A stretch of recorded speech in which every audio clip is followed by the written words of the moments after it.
Hello, welcome to the Powerhouse Woman Show. I'm your host, Monica Pierre. I am a three-time Emmy Award winning talk show host, reporter. I love producing shows, and I love the Powerhouse Woman Show because we are unapologetic about spotlighting the successes, lessons learned, and wisdom of women on the show. We're going to be talking about sales. Now, don't run. Hang with us. We're going to talk about sales and what you need to know as a powerhouse woman.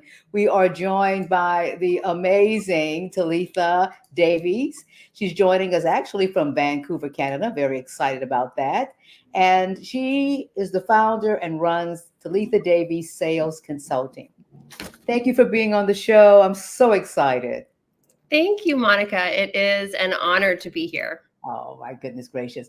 So I was just saying we're going to have more folks from Canada on the show. So, okay, all Wow. those who are out there, we want to talk to you and get to know you and This introduce is you an to our international operation. That's right. yeah, international operations. So I wrote down some of these proof or some of the numbers for you. So you have basically supported 1,000 plus and counting entrepreneurs. You provide actionable sales advice and strategies through your direct consulting, public speaking. You give a lot of free content on social media. This is the most amazing. It's hard for me to even say this. Personally closed $750 million in sales while an investment advisor with one of Canada's largest financial institutions. Yeah. That is amazing. So have you always liked sales? Always were good at sales? Saw sales as a way early on? What's your sales journey, a sales story? Yeah. So it's interesting. No, I haven't always liked sales, but I am a career sales professional. um, and I sort of like the very first job I can ever remember was in sales. I was selling jeans to high school students at the local county fair mall. But I kind of fell into a sales position when I was with one of Canada's big five banks. I remember my boss kind of pulling me aside and he was like, look, you can either cost me money or you can make me money. And Wow. I would prefer, it was very sink or swim. He's like, I prefer the latter. And he's like, you'll always have job security if you know how to generate revenue. And that really stuck with me because as a junior advisor, that's kind of what you want. You're looking for that job security. It's kind of like how professors are looking for tenureship. That's what you want to feel good and comfortable in your career. And so I was sort of thrown into it. I had to start cold calling. I knew I needed to start making money. I had no idea what I was doing. And so it was a lot of trial and error. And at the beginning, it was a lot of cold calling and cold emailing. But I've had about, 15 years to refine my strategies and learn a little more. But I'm thankful for that sink or swim opportunity because I'm not sure I would have found my way to sales if it hadn't been forced upon me. And I learned a lot about it. Like at first, I really thought that my job was to convince. And now after like 15 years of doing this, I really see that the job of any salesperson is to provide information to people so they can make informed decisions and making sure that you're inviting them to make those informed decisions. So I've gone through my own sort of personal evolution throughout my sales career. But no, I'm not sure anyone wakes up one day and they're like, oh, I want to be a salesperson when I grow up. I think they We just have these stories. I used to sell lemonade, they're like, okay, sure. But exactly. so was there a moment when you said, okay, I think I figured this out? Because again, it's, the words like conversion rate, Yeah. also close sale. You have $750 million in sales, closed sales, not Yeah. like out there sales. So how did it become where you were able to figure out what you're there to provide as a service, but Mhm. also make money Yeah. at the end as well? Yeah, it's interesting. So I used to work for this incubator that supported entrepreneurs. And one of the sticking points for a lot of the entrepreneurs and even, if I'm being perfectly transparent, our own business was sales.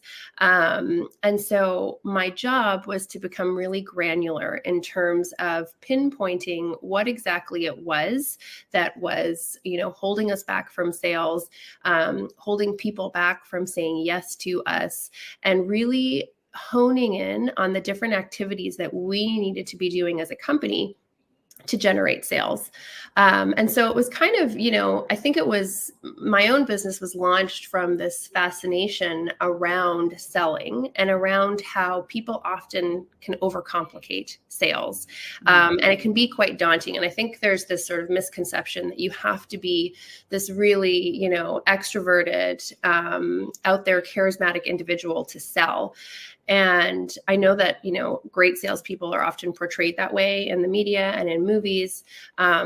But that's really not the case. You need to be very passionate about what you're selling. It needs to align with your values. You need to have compassion and empathy for the people that you are selling to. And you have to be organized. So Right. anyone, anyone can be good at sales. And that's sort of what really started to attract me to just focusing in on sales and understanding, well, what are the tools that everyday people need to cultivate, to hone in order to be good at it? Let's talk a little bit, Lisa, about today's buyer. Because we Yeah. hear that today's buyer is savvy, has done a lot of research, a lot of homework, Yeah. and is, what is today's buyer looking for? Yeah. So talk a Yeah. little bit I about think that. so buyers are more savvy and they're more educated today than ever before. HubSpot releases an annual sales trends report. And last year, I think they said 97% of people have, conducted their own personal research by the time they get to a point of talking to a sales rep. Or if you are an entrepreneur or solopreneur, by the time someone reaches out to you to learn more about what you're selling, they've already conducted their own research. And so sales then becomes less about telling them all the things that your product does or what it contains, and it's more about understanding them. So I think ultimately today's buyer is looking to be understood, they're looking to be heard, and they're looking to be respected in the way that you communicate with them and the way that you sell to them. But I think that understanding piece is quite key. Mhm. You mentioned that sometimes it's over complicating when it comes to selling, particularly powerhouse women. And they're not only just selling their businesses, their services. Many of our audience members are nonprofit. Though they started something, they're the founder, they need to get members, they need to get funding. So, what are some of the other things? I won't call them mistakes, but maybe some traps that sometimes powerhouse women fall into when it comes to Mhm. sales and selling?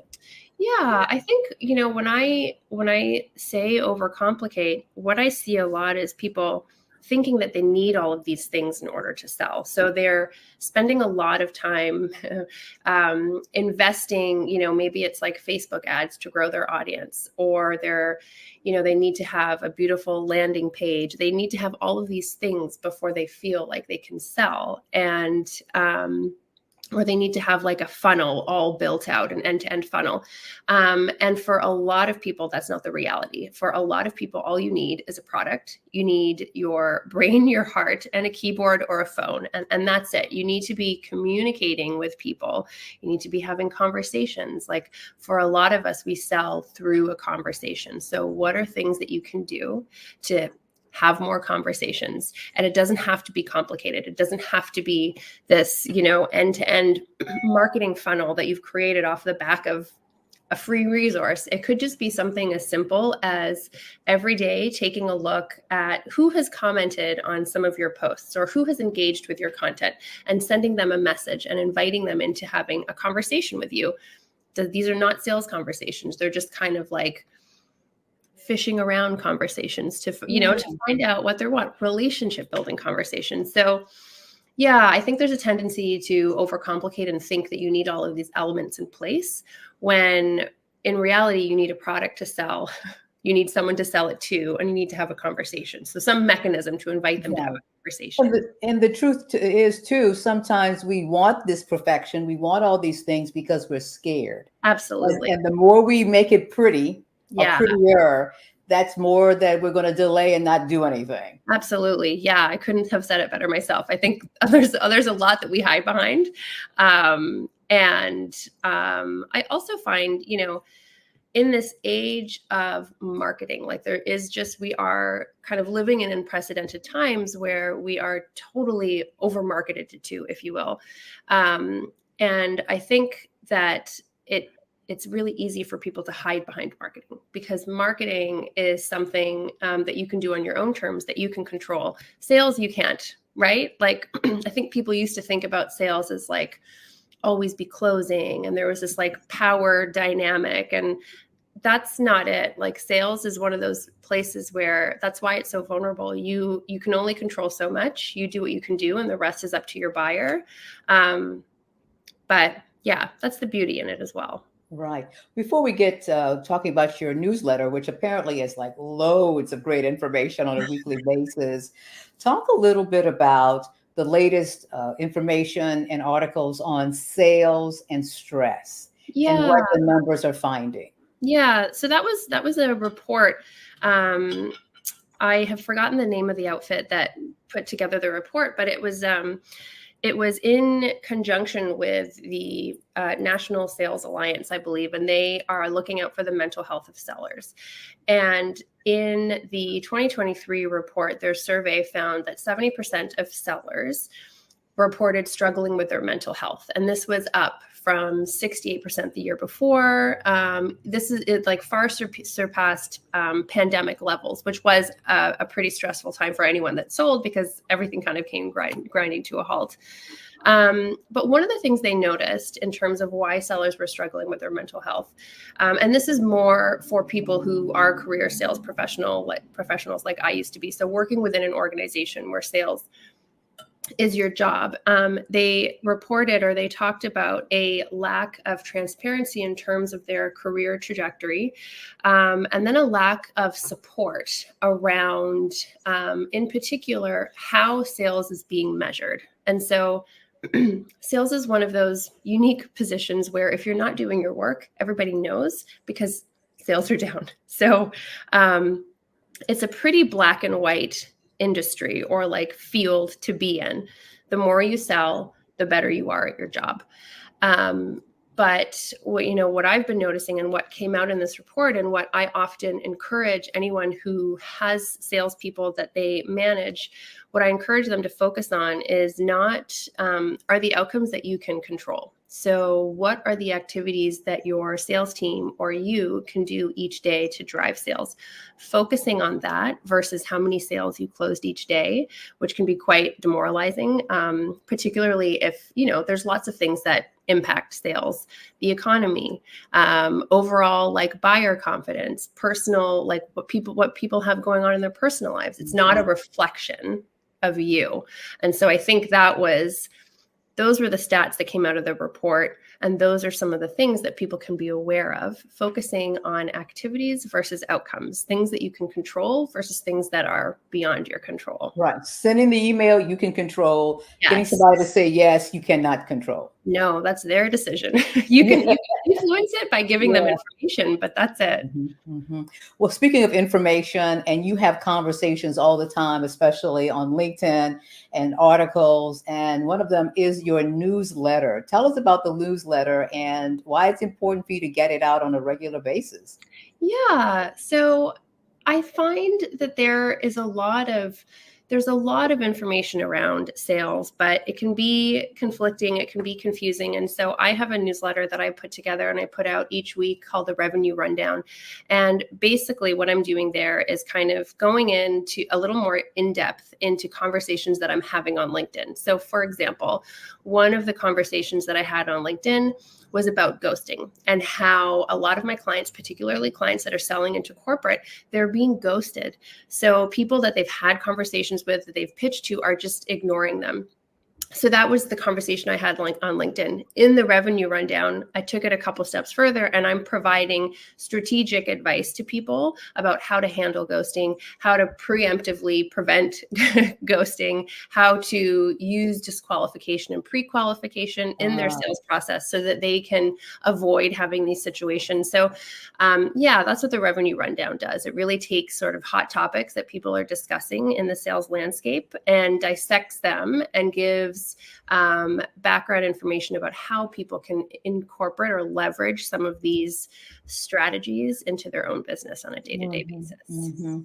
If you could go back and talk to yourself 15 years back about selling, sales, conversations, what would you tell yourself? I would tell myself two things. So the first is not to internalize, like just, again, it goes back to you can control your activities and your actions, not that those of others. And there's a million reasons why people might say no. Just, don't take that on. Don't take it personally. You don't have to take that on. So I tell myself that. And I would also tell myself to earlier on, I would have defined what sales meant to me. I would have been really clear about what it meant when I was selling. And so for me, I really view sales as an act of service and advocacy. I wholly believe in my clients and, the service that I offer. And because I have so much belief in them, I want to advocate on their behalf. And one of the best ways to do that is to ensure that they have the tools that they need to sell more of what they do, because that, sales is the vehicle to the impact. And the impact is their work, but also the money that they can generate. So I think, yeah, I would tell myself to get really clear on what sales means and to define that, because that is, that's just a very sort of powerful position and state to be in. Well, this is amazing. And I knew it was going to be a powerhouse interview. Thank you so much. How do people get either the newsletter or follow you on LinkedIn so they can hear more of your wisdom? Thank you. Thank you. Yes, LinkedIn is the best place for people to connect with me, Talitha Davis, on LinkedIn. And from there, you can sign up to the Revenue Rundown if you want weekly tips, strategies, and insights on how to sell better. Beautiful. Talitha, thank you for joining us from Vancouver. We really appreciate it. Thank you so much for having me, Monica. It was a pleasure, as always, to chat with you. That is our show for today. Thank you so much for joining us. The Powerhouse Woman Show is brought to you by Story Maker Academy. If you've been sitting on the sidelines, if you've been worried about what is your story, how do you put it out there? How do you incorporate your story when you're doing sales conversations or having those conversations in partnerships? Well, this is what we have created to help you discover, deliver, and really feel strong about the story that is uniquely yours to tell. The 6-month program, the Storymaker Academy, we strongly believe and work with you to understand that what you have to say, your message, your personal story, your unique story is important, that it matters. And number one, you are the best person in which to tell it. So let's have a conversation about the Storymaker Academy. All you have to do is just go online at monicapierpresents.com/academy. Again, thanks for joining us, and we'll talk to you next week on the Powerhouse Woman Show.